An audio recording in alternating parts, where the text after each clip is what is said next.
Are you interested in an entry-level crossover? But don't you deserve to drive something with a little bit of extra power? Today I have the 26 Mazda CX-30 Turbo Aire Edition. That's a lot of stuff, so I'm gonna get an expert like Garrett here. Hey Garrett, how's it going? What's going on, Brian? Garrett's the salesman here at Smale Mazda in Greensburg. You can check him out online at Mazda Man Garrett. Let's get this test drive going. Let's go. If you're interested in a new Mazda, come check out our inventory. We're online at smalemazda.com. Of course, the first thing that catches my eye is the exterior paint color. This dark blue is really eye-catching. Brian, that's called Deep Crystal Blue Mica.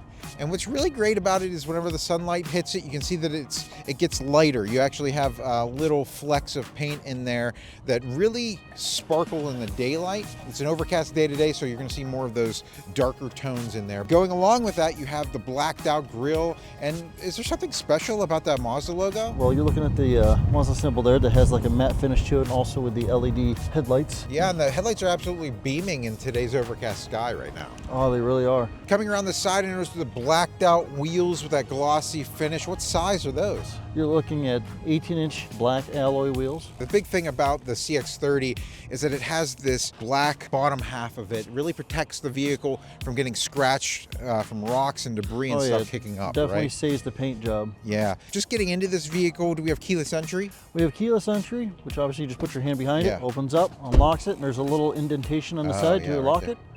There you go. There we go. Okay.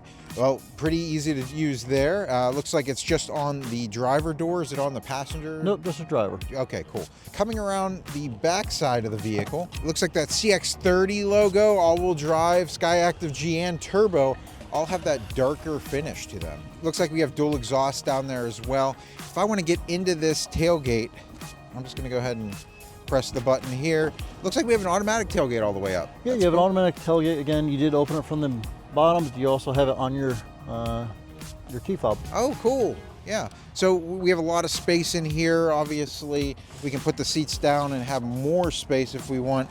We have our tire underneath there, and it looks like a Bose subwoofer. Yes. This does come with a Bose stereo system. Cool. I want to point out this beautiful black roof rail. Yeah. Really adds to the vehicle. Yeah, that roof rail being blacked out up top is also something that's really great. It blends in well with the blacked out features along the windows as well. Jumping into the back seats, whoa, this is actually a really cool interior, Garrett. It has a lighter, I'd say like a stone look to it, a white leather, and looks like we got some suede. And hey, wait a second. Looks like I actually match with my jacket today. I didn't plan that. Well, Brian, this is one of the things that's actually come new in the Aire Edition here in the 2026 CX-30s, is you do get this white leather with the suede interior with the leatherette. And it's beautiful. I love it back here. You got two cup holders in the armrest. You also have up here some ventilation back here, which is big whenever you're in the back seat. But we also have this sunroof up top, which definitely gives us a little bit more light with this light colored interior. Tell you what, let's jump up front. It's a cold day. Let's get this thing on the road. Wow, Garrett, sitting in the front seats, we have this Aire Edition with this like a suede insert across the front here. This feels great. It looks great on here. I absolutely love that. You know, the mix with the dark leathers are great. And here's a small little detail. You can actually see it on either side, really. But the door, whenever you open it, it actually kind of like cups against the dashboard. So it really forms like almost a seamless look there across the top. It's really cool. It does, and it really does pop out. Let's start the vehicle up, foot on the brake, start-stop button there. And it looks like we have a mix between a digital and analog dashboard here, so definitely kind of blends seamlessly though looking at it here. Another big thing, we have this infotainment screen, right? Right, that's a 10.25 infotainment screen. And we can control all that. We don't have to, you know, this doesn't look like it's a touch screen, right? No, it's all controlled by the control fob down here in the middle.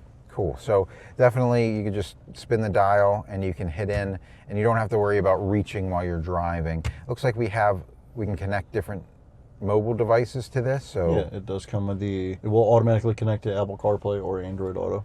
Okay, cool. So you actually have that wireless in here. Yes, and also including that, you do have a wireless charger, which I already have my phone charging. That's really cool. One last thing though, before we do, I just want to show off some of the, space that we have in here. Oh, So in the armrest here, I can slide that back, and you can actually see down inside there. That gives you, some space there to store some things. Looks like that might go in sideways, but definitely, you got some space. You have some USB-C chargers in there. Let's go ahead and get this thing out on the road. Let's test out some of the features that it has. And the main one that I'm seeing right now, Garrett, is that we have a heads-up display in front of me. It looks like we have our miles per hour up there. It looks like we have my safety features on up there. Does this recognize traffic signs? Yes, it does. So obviously with your heads-up display, you will have your speedometer, you'll have your sign recognition, you'll also have blind spot monitoring, lane keep assist, and also your cruise control. All that right in front of you, so you never have to look away from the road. Your attention's always forward, which is great.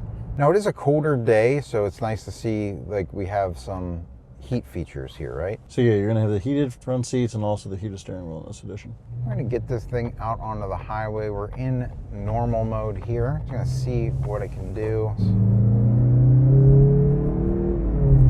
And it really does get us up to speed pretty quickly there. I noticed that we have this sport mode up here, so I'm just gonna kick it over into that real quick. The second that I did that, I felt the shifting points change.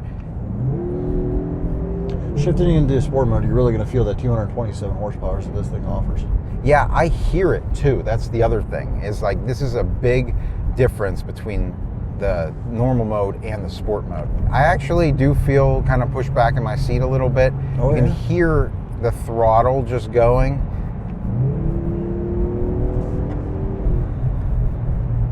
Pretty awesome. It is, and what I love about that is, yes, you will hear your car, but though you don't hear a lot of the outside noise, do you? I don't. You're right. Do they have some type of dampening technology? So what it is the technology that they have with also the insulation that they put in the door, so therefore it keeps it to, yes, you'll hear your car, but you won't hear the outside noise. Yeah. Steering's tight. I definitely feel like, I have control here. Now, if I want to go ahead and set my adaptive cruise control, I'm just going to go ahead and set that right now. I did that on the steering wheel here. I have it set to the max distance, and I'm going to go ahead and kick my speed up to, I have my cruise control set up to 78 just for this demonstration. It's registering the car in front of us, and it's slowed us down to 67. Really great for long drives, this adaptive cruise control. Along with that, Garrett, it looks like we have lane keep assist too, right? We do. And also going back to the adaptive cruise control, if that car would happen to slow down in front of you, you'll also slow down, even come to a complete stop. Oh, great. That's fantastic. Now, what does the lane keep assist add to this whole So thing? what the lane keep assist is that obviously on the more of the main routes in Western Pennsylvania, it'll pick up obviously the lines and it'll pull you back into the lane. We're going to test that out here. Just going to let it go. It's actually just kind of pinballing us between the lines of the road and making sure we don't go out of our lane. So that's cool. I noticed that whenever somebody comes in my blind spot, I notice that the mirror lights up. If I turn on my turn signal, that now flashes at me and beeps at me, alerting me that somebody's over there. But another cool thing about that is that it actually displays on my heads-up display too. Yes. For the warranty in this vehicle, what do you have for that?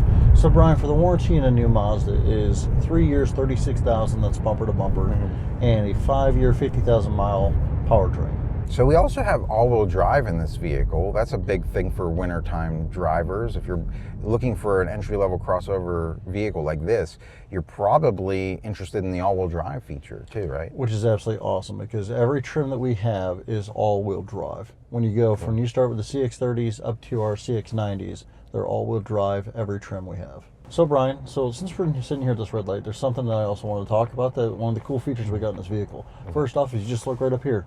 You have an auto-dimming rearview mirror. Okay. Which is all that, and plus underneath here, you have a home link system. Oh, so you can do your garage doors, Yeah. or if you have a gate or something like that. Yeah, exactly. That's cool. Let's check out the turning radius. And that's really tight. Yeah. Yeah, speaking of that, you actually had to turn out a little bit to get into the... Yeah. I felt like it was a really good spin. Like we weren't going out of control. I didn't feel like any weight shifted to the side really that hard. But, you know, I felt like it gripped the ground nicely, I guess is the better way to say it. Garrett, let's check out the backup camera. We're in this parking lot here. I'm gonna go ahead and put the vehicle into reverse, and we can see we have projected lines that change angles whenever I'm in reverse. And we have a 360 camera as well. Yeah, with the overhead view, and also you can change to a different kind of view from your backup camera there. Oh yeah, you can. So, well, we have a forward one too. How about that? That's really cool. So if I want to go to that, I'm just going to spin my dial and hit in, get the wider one there. So that's... Yeah, you get a wider angle, and obviously it is picking up the rear cross of traffic from the traffic on Route 119. Yeah, and that's really great. You can tell, you know, whenever you're backing up, it'll, you know, alert you to make sure you're not hitting into anything. Oh, yeah. And that's, you know, that's fantastic. Well, will it brake Brian, you? There's also another feature that with the whole reverse. Go ahead and put it in reverse again. Yeah. And look at your rear mirrors. Or look at your mirrors on the side. Yes. They actually shifted down so that I could see the lines. Oh, yeah. That's really cool. That's a really cool feature. Not a lot of cars automatically do that. Another thing I kind of want to show off is whenever you get close to something, right? It's actually changed to the front camera there. You actually have an alert. For the front. For the front and the rear, really, right? Yep. So that's really cool. If you're driving and that alert goes off, we found out that whenever the cameraman was in front of the vehicle and we came up to him and the you know, it sensed that he was in front of the vehicle, it actually turned on that camera. We have bushes in front of us, right? So if I don't see those things and I get close enough, brings up the camera, and therefore it also does the sensing. yeah. Well, Brian, I want to tell you, listen, with my field of experience I've had in the past of being a firefighter and EMT is I've been to a lot of fender benders. Right. And I'll tell you that front-facing camera will definitely work out with people that, you know, they're maybe doing something and they might, you know, drift a little forward. Yeah. It'll start beeping at you before you hit the vehicle. in front of you. Yeah, having that alert. I've seen that multiple times. Yeah, I bet. So Garrett, if people have questions about the CX-30, how would they be able to contact you? Well, first off, they can stop in our showroom located off of Route 30 in Greensburg, Pennsylvania, or they can visit us online at smellmazda.com. They can actually visit you. You got an Instagram, you got the Facebook, you got all that, Mazda Man Garrett. So I do have Facebook, Instagram, and also TikTok. They can come visit me at Mazda Man Garrett. Cool. Well, thanks for joining me today for this test drive, Garrett. I appreciate it. And that's going to do it for our CX-30 review, guys. If you have any questions, leave them in the comments section. We'll make sure to get back to you. If you have any questions for me, please feel free to visit me online. All right, guys. That's going to do it for us. So until next time, enjoy the ride. Peace out.